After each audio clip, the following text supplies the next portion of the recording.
Pessoal, tudo bem com vocês? Sejam bem-vindos a mais um encontro. Não esqueça de se inscrever no canal, de comentar, de curtir e de compartilhar o nosso vídeo. Hoje nós vamos falar sobre o filósofo Immanuel Kant. Quem foi Immanuel Kant? Qual o seu pensamento? Qual a sua filosofia? Quem é esse filósofo lembrado pela crítica da razão pura e pela crítica da razão prática? Então vamos lá. Vamos falar um pouco da sua vida. Immanuel Kant, ele era do século XVIII.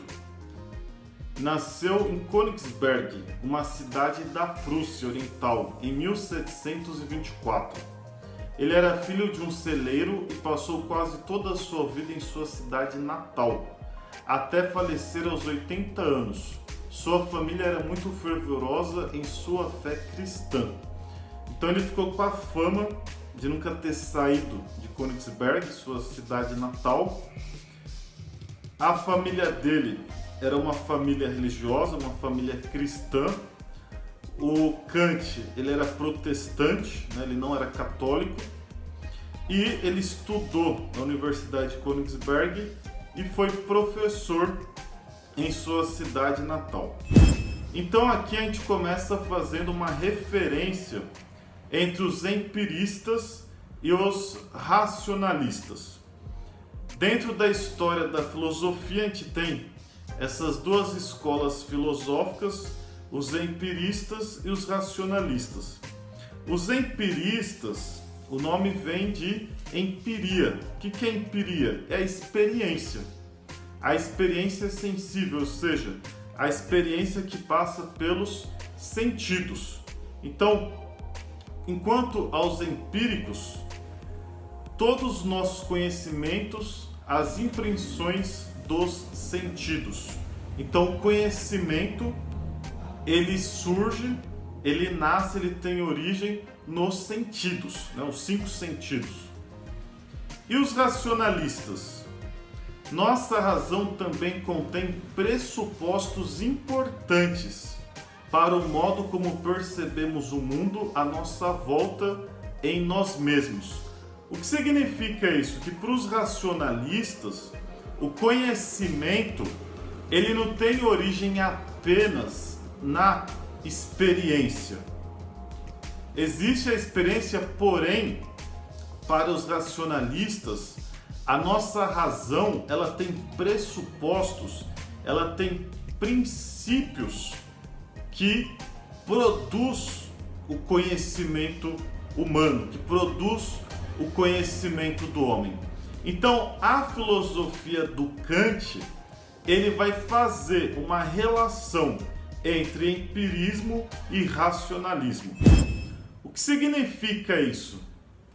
Que todo conhecimento que o homem adquire, ele adquire dentro do tempo e do espaço.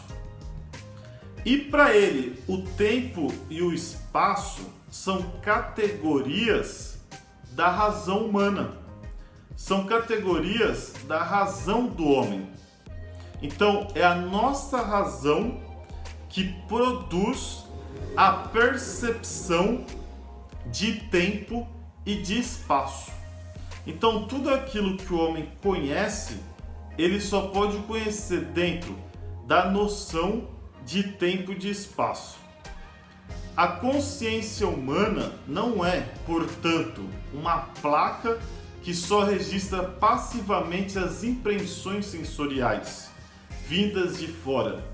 Ela também é criativa, é uma instância formadora. A própria consciência coloca sua marca no modo como percebemos o mundo. Talvez possamos comparar isto com o que acontece quando colocamos água num jarro de vidro. A água toma a forma do jarro. Do mesmo modo, as impressões do sentido se adaptam às nossas formas da sensibilidade. O que quer dizer isso em outras palavras?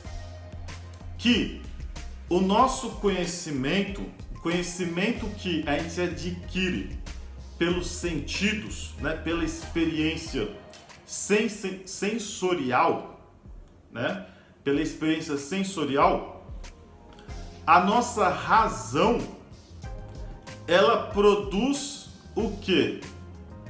Formas da sensibilidade.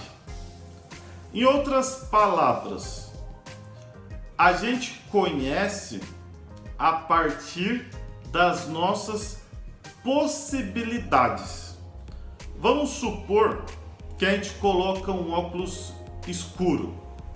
Se nós colocarmos um óculos escuro, nós vamos ver tudo escuro. Nós vamos ver tudo escuro. Nós sabemos que as coisas não são escuras porque nós não usamos óculos de sol o tempo todo. Porém, o nosso conhecimento ele vai se adaptar de acordo com a nossa possibilidade. Essa possibilidade aqui é o que o Kant está falando da razão. Então a razão ela tem princípios que vai moldar, né? Que vai moldar o nosso conhecimento sensorial pelos sentidos. Kant considera uma propriedade da razão humana exatamente isto, que para Hume não pode ser provado, a lei da causalidade. É eterna e absoluta, simplesmente porque a razão humana considera tudo o que acontece dentro de uma relação de causa e efeito. O que significa isso? Que para ele a noção de causalidade também é uma propriedade, um princípio, uma categoria da razão humana. Então, por exemplo, se a gente vê fumaça, a gente vai procurar o quê? Aonde está o fogo. Quem é que faz isso? É a nossa razão. Se a gente ouvir o nosso nome, a gente vai procurar saber a sua origem. Quem é que faz isso? São os sentidos e a razão. É a razão. Por quê? Porque a noção de causalidade seria um princípio ou uma categoria da razão do homem. Kant concorda com Hume em que não podemos saber com certeza como o mundo é em si. Só podemos saber como o mundo é para mim, e portanto para todos os homens. Então, para o Kant, a gente não pode conhecer o ser em si. A gente só pode conhecer o para mim. Então, tudo aquilo que a gente conhece dentro da nossa possibilidade da razão, né? A gente conhece pelos sentidos, porém é a razão que vai dar forma ao conhecimento do homem. E para terminar, a gente vai falar da moral kantiana. Todas as pessoas sabem o que é certo e o que é errado. E não o sabem porque aprenderam, e sim porque isto é algo inerente à nossa razão. Kant acreditava que todos os homens possuem uma razão prática, que nos visa a cada um o que é certo e o que é errado no campo da moral. Então ele está dizendo que o senso moral, o nosso senso ético, o nosso senso de justiça, de certo e errado, para ele também é um princípio, uma categoria da razão. Então, ela seria aí intrínseca ao homem e não necessariamente teria origem no grupo social. Kant formula sua lei moral como um imperativo categórico. Por imperativo categórico, Kant entende que a lei moral é categórica, ou seja, vale para todas as situações. Além disso, ela também é um imperativo, uma ordem, portanto, e também é absolutamente inevitável. Então, Kant ele vai criar o que a gente chama de imperativo categórico. É categórico porque serve para todas as situações. E é um imperativo porque é uma ordem. Literalmente, Kant diz: age apenas segundo aquelas máximas através das quais possas, ao mesmo tempo, querer que elas se transformem numa lei geral. Em outras palavras, a gente pode definir o imperativo categórico como: ages de tal forma que a sua ação seja uma lei universal.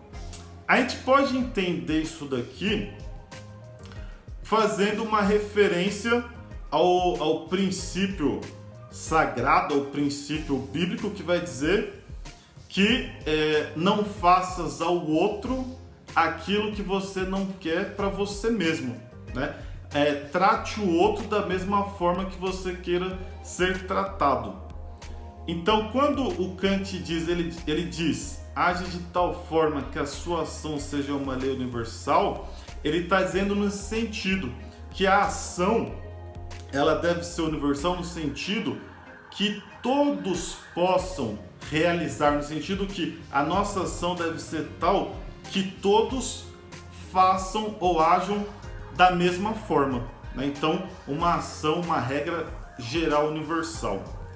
Como seres dotados de razão, porém, também temos em nós uma parte do mundo em si, ou seja, no mundo que existe independentemente de nossos sentidos. Somente quando seguimos nossa razão prática, que nos habilita a fazer uma escolha moral, é que possuímos livre arbítrio. Isso porque, ao nos curvarmos à lei moral, somos nós mesmos que estamos determinando a lei que vai nos governar. Em outras palavras, o que ele está querendo dizer aqui? Que o homem é um animal, né? É um animal racional, porém um animal. Então ele tem instinto, tem emoções, tem sentimento, etc. E ele fala que a liberdade do homem se dá no campo da moral. Por quê? Porque mesmo o homem tendo o instinto ou tendo o sentimento que não seja moral, mesmo assim, pelo princípio moral, ele é capaz de decidir a sua ação. Então, pelo princípio moral, ele vai dizer que o homem é capaz de decidir a sua ação. Para terminar, o Kant, a família dele era bem religiosa, e para ele, Deus só poderia ser compreendido no campo da fé. Por quê? Se o nosso conhecimento ele passa pelos sentidos e a nossa razão ela forma ou ela delineia o nosso conhecimento, Deus, sendo algo abstrato e que não pode ser conhecido através do conhecimento sensorial, ou seja, pela experiência, pelos sentidos, logo não dá para se falar de Deus a partir do conhecimento empírico. Então, para ele, só poderia falar através da fé, e para ele o princípio moral também só pode ser compreendido dentro do âmbito religioso. Beleza? Valeu e até a próxima.